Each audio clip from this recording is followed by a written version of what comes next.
Olá, tudo bem? Eu sou Felipe Coelho. Hoje eu vou falar para vocês sobre fonte de computador, tá? Especificamente fontes para PC gamer. Na hora de você analisar, comprar as peças, escolher as peças, em questão de segurança, a parte mais importante é a fonte, pois ela gerencia todo o equipamento, a parte de energia. Dependendo da fonte, você pode ocasionar uma queima de alguma peça específica e o dano ser muito maior. Então, na hora de você escolher uma fonte para o seu PC gamer, não economize. Compre a melhor dentro das suas necessidades, né, com custo-benefício melhor também.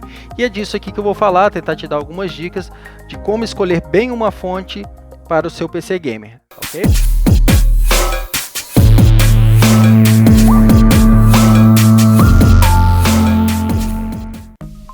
O que é preciso analisar na hora de você fazer a sua escolha da fonte melhor para você? Primeiro, ela tem PFC ativo? O que quer dizer PFC ativo ou não ativo? Já viu aquelas fontes que na hora que você vai ligar atrás, ela tem lá a chavinha de voltagem de 115 e 220 volts? Então, quando tem essa chavinha, ela não tem o PFC ativo. Normalmente essas fontes não prestam, então corram de fontes que tem essa chavinha. Já com o PFC ativo não vai ter essa chavinha, porque ela já é uma fonte bivolt e aí ela já consegue fazer o controle da tensão corretamente, te entregar 110 ou 220 da forma correta. Quanto à fonte PFC ativa, eu tenho uma dica importante para passar para vocês também. Se você for utilizar uma fonte real de PFC ativo, a ideia é você não utilizar juntamente com o estabilizador de energia, pois a fonte já faz a estabilização. Se você utilizar junto com o estabilizador, o que vai acontecer? Ela vai trabalhar em dobro, vai diminuir a vida útil dela e vai esquentar muito mais. Então evite utilizar a fonte real juntamente com o estabilizador de energia. O ideal mesmo é você utilizar com o filtro de linha, pois o filtro de linha vai te fazer a proteção também, porque ela tem a questão do fusível, né? Se vier uma descarga elétrica, vai queimar o fusível, vai desligar a máquina, mas não vai queimar o seu computador, que é a mesma coisa que o estabilizador faz, só que além disso o estabilizador ele faz a estabilização de energia. Como a fonte de PFC ativo já tem essa estabilização, não é ideal ter dois aparelhos fazendo isso ao mesmo tempo, beleza? Então fica essa dica aí.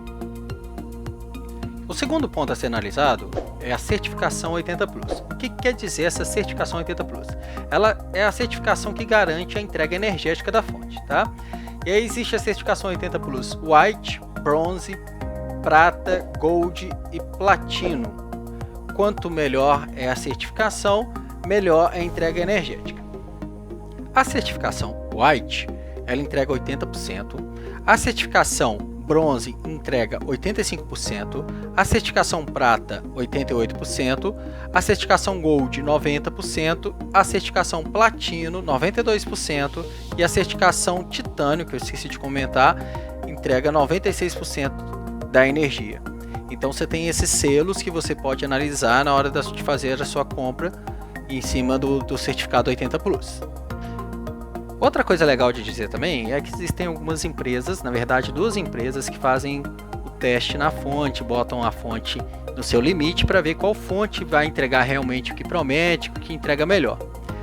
Uma tem até um certificado, que é a Cybernetics, é um certificado internacional, muito legal, eles fazem um teste muito bem concentrado na fonte, forçam bastante a fonte para ter esse certificado, tá?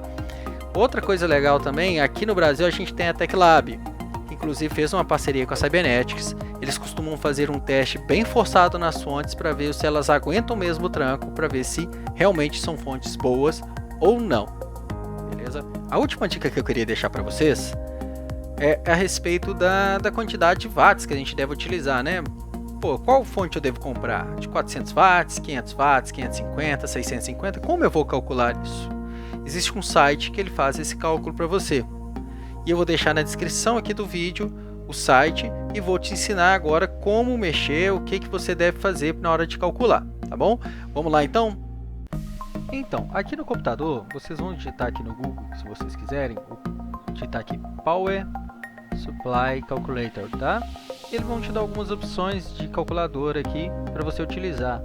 Eu gosto muito da Orter Vision, vou até deixar o link aí na descrição para vocês, tem da Cooler Master também e outros aqui. Então vamos aqui no Power Vision, certo? E como é que vocês vão calcular isso?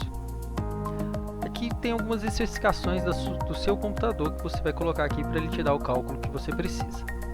Primeiramente aqui a gente tem placa-mãe, né? Aí você seleciona se é um servidor, um mini TX ou se é uma área de trabalho, que é um computador comum. Vou deixar aqui em área de trabalho, tá? CPU já é o processador. Vou selecionar aqui quantos processadores eu tenho na máquina, no meu caso aqui é um processador, e qual o modelo do processador. Você tem que saber o modelo do seu processador. O meu é um Core i5-9400, eu vou digitar aqui 9400. Tá aqui meu processador Core i5-9400F, eu vou deixar ele aqui já selecionado. Velocidade de CPU e V-Core eu já vou deixar padrão mesmo, tá? A utilização de TBT você pode deixar padrão recomendado, se quiser aumentar um pouco mais, vou deixar 100% aqui para vocês verem.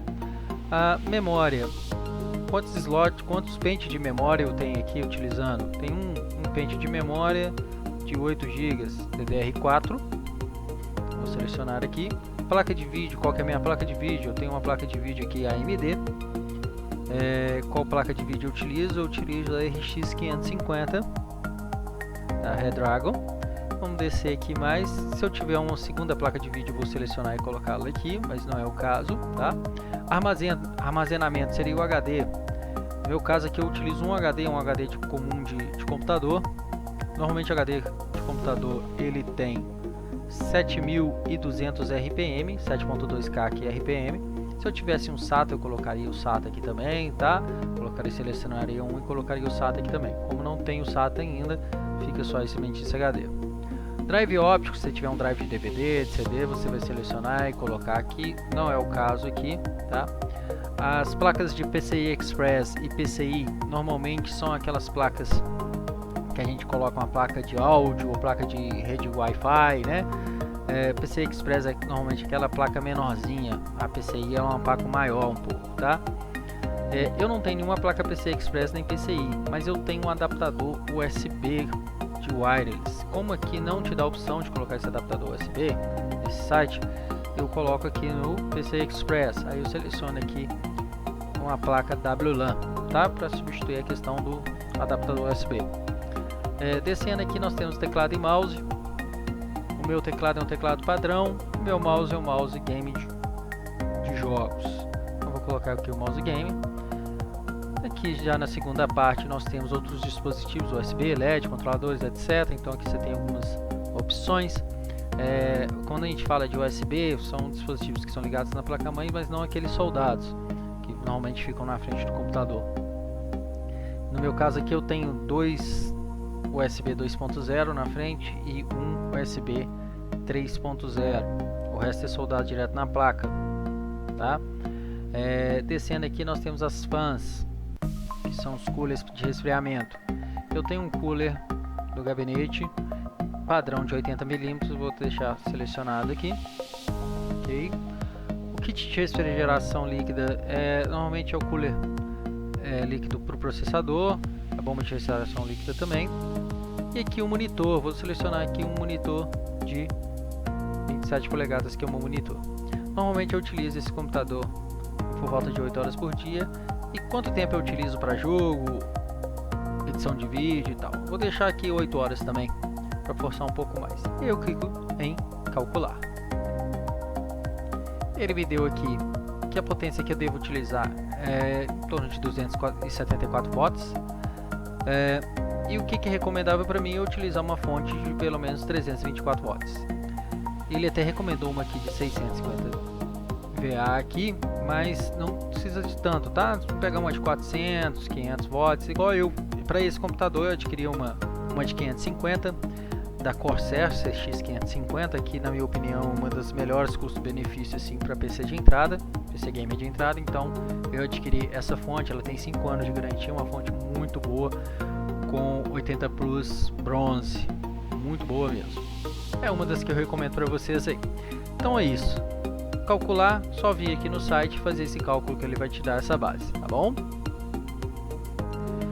Agora, se você está buscando uma fonte com melhor custo-benefício, uma fonte intermediária que vai te atender um bom serviço, né, que vai ser bom para o seu computador, mas não é tão caro assim, eu tenho 3 fontes aqui para poder te indicar, que eu pesquisei bastante para colocar aqui no meu CPU Gamer, e eu fiquei entre 3 opções, que é Corsair CX550, que é certificação bronze, tá? 80 Plus bronze. A Deepcool DA500, também certificação bronze. E a Pichau Nidus 500 watts também. A Corsair é a única de 550 watts. Então eu dou essa dica aí dessas 3 fontes que são bem interessantes. Elas passaram tanto pelo certificado 80 Plus, elas têm um PFC ativo e passaram pelos testes da TechLab. Então essas fontes aí, se vocês vão estar bem atendidos também. É isso então, se você gostou do vídeo, deixa aquele like, a sua curtida aí, deixa aqui no comentário suas dúvidas, vou ter um enorme prazer em estar respondendo, tirando dúvidas, tá? Não se esqueçam de se inscrever no canal e compartilhe o vídeo com seus amigos, tá bom? Eu agradeço muito pela força aí, grande abraço para vocês, até mais! Tell me pretty lies, look me in the face, tell me that you love me.